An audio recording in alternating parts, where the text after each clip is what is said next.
Every year, Durham College hosts Countdown to Grad, an educational and informative event for all soon-to-be graduates. The event here is organized by the Alumni office here at Durham College, and it's sponsored by the Durham College Alumni Association. In order to provide the students with the information they need, the college offers a variety of services relating to all things graduation and beyond. I think that the knowledge that they get is really enormous. It's one-stop shopping. So you come here and you get everything you need to know about graduation, about convocation, about being an alumni, about new programs, new services, and new opportunities once you graduate. While the Alumni Office makes it their duty to inform students of convocation details, they also provide them with information about alumni discounts and benefits.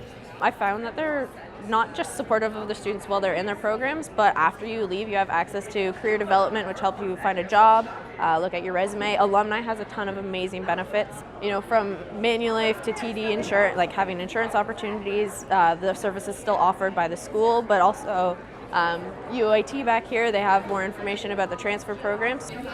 With over 3,000 students graduating from the Oshawa campus this year, it was no surprise to see the event flooded with people. For DC Broadcasting, I'm Caitlin Hunter.